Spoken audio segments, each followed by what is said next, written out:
Hello everyone, तपाईँहरू कस्तो हुनुहुन्छ? होप तपाईँहरू सबैजना सन्चै हुनुहुन्छ होला। आजको ब्लग चाहिँ के छ भन्दाखेरि आज चाहिँ मेरो वाइफको इयरली जुन चाहिँ त्यो चेकअप गराउने छ, माने होल बडी त्यसको त्यो टाइम भएको थियो र हामी त्यसमा न्युट्रिया गएको थियो र न्युट्रियामा चाहिँ चेकअप गर्नु चाहिँ हामी स्याटरडे भएको कारणले गर्दाखेरि चाहिँ आधी चेकअप भयो र त्यस्तो माने फुल चेकअप हुनु सकेन र त्यो टाइममा चाहिँ बुढियाले चाहिँ तपाईँको चेकअप गर्दा गर्दा चाहिँ म यसो न्युट्रियाको वरिपरि यसो मोडलिङ गर्दै यताउति र नेक्स्ट डे चाहिँ अब हामी फेरि कहाँबाट चेकअप गरिसकेपछि नेक्स्ट डे चाहिँ हामी सन्डे परेको थियो र सन्डे त हामी त्यस्तो केही गर्नु पऱ्यो र हामी अलिकति दिनभरि हामी घरमै बसेर जाउँ बेलुका सपिङ गर्नु पऱ्यो भने, किनभने अब केटी लेडिजहरूलाई सपिङ गर्नु मनपर्छ र त्यही कारण फर्स्टमा चाहिँ हामी जुडियो गयो र जुडियोमा चाहिँ मेरो वाइफले त्यति कतिवटा कुराहरू मन पराएन, तर मलाई चाहिँ अब जुडियो साह्रै मनपर्छ। किनभने जुडियो चाहिँ तपाईँको मलाई चाहिँ बेस्ट पार्ट चाहिँ जुन चाहिँ इनोभेरहरू जस्तो इनर भेस्ट भयो है, अन्डर गार्मेन्ट्सहरू साह्रै क्वालिटी छ र मैले चाहिँ त्यहाँबाट अरू त केही किनिनँ। अन्डर गार्मेन्ट तपाईँको 4-5 सेट अन्डर गार्मेन्ट किन मलाई त्यो चाहिँ एकदम चाहिन्छ। र त्यसपछि चाहिँ बुढीले फेरि तपाईँको यो मलाई त्यति मन परेन, वेस्ट साइड जाउँ भनेर हामी वेस्ट साइड जान थाल्यो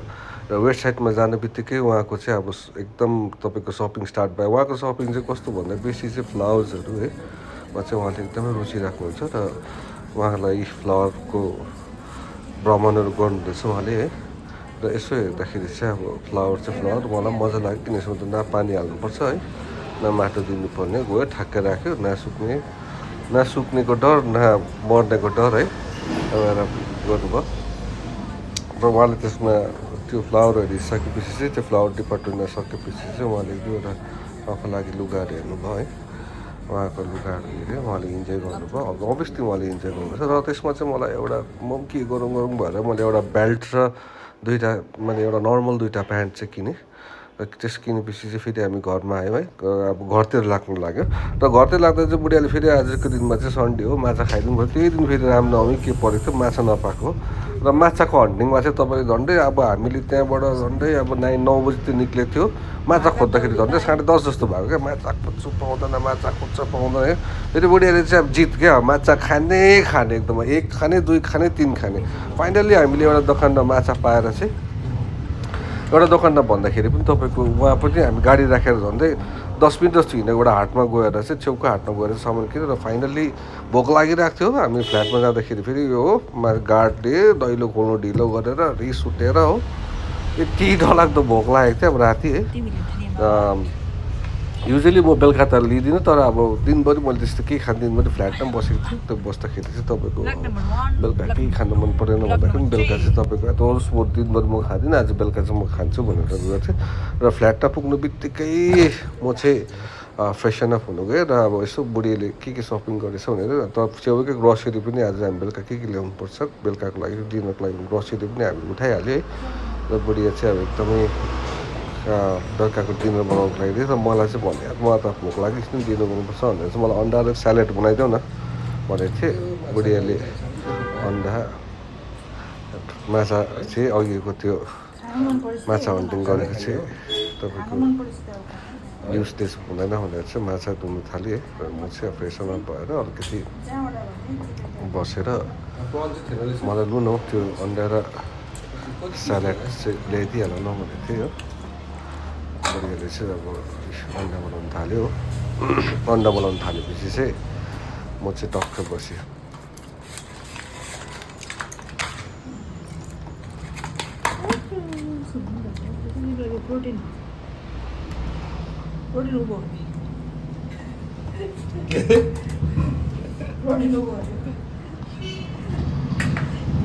हेर न अन्त यहाँ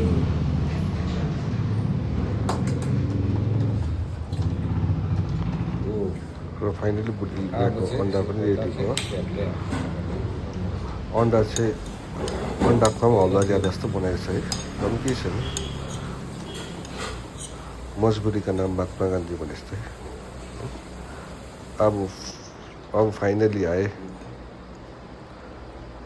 वेट इज ओभर हुन्छ माछा क्या हन्टिङ होइन।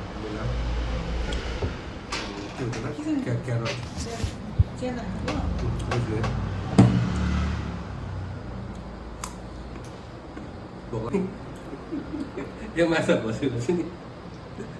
एकदम व्यर्थमा त गएन रहेछ। कस्तो चाहिँ खोज्यो कस्तो चाहिँ खान्छ तिनी पता त्यो हुन्छ नि अब भोलि अब भोकै हुन्छ हो दिमागमै यही पसिरहन्छ भनेर चाहिँ नि जहाँ चाहिँ कोही होस् भनेर अब यो सकेपछि चाहिँ डिनर रेडी भयो भने चाहिँ डिनर पनि उहाँले एकदम नागा स्टाइलले बनाउनु भएछ हो नागा स्टाइलको डिनर है एकदम पानीमा मात्रै उमालेको र भात चाहिँ मलाई बेसी भयो भन्दै खुवाउन भनेर भन्थ्यो लु खाइदिनु पऱ्यो आज एक दिन केही छैन भनेर हो त्यो बुढीले चाहिँ अब हेर्नु निकै भोक लाग्यो के हो के गम सुरु गर्नु थाल्यो खालि बोइल माछा बोइल फिस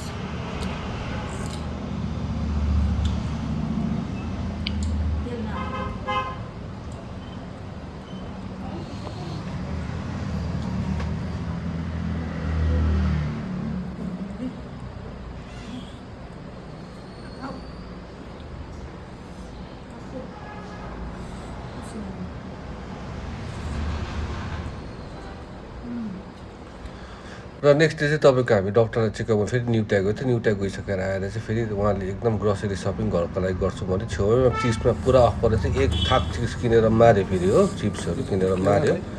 केरा मैले चाहिँ अब अलिकति केरा र यो भुट चाहिँ किनेँ र एउटा सानो एउटा चिप रहेछ कुनै के भुट भन्ने क्या यो पनि किन्छु अरे भुट चिप लु किन्नु भनेर त्यो सकेपछि चाहिँ सपिङ गरेर चाहिँ एकदम खुसी मनमा भएर चाहिँ अब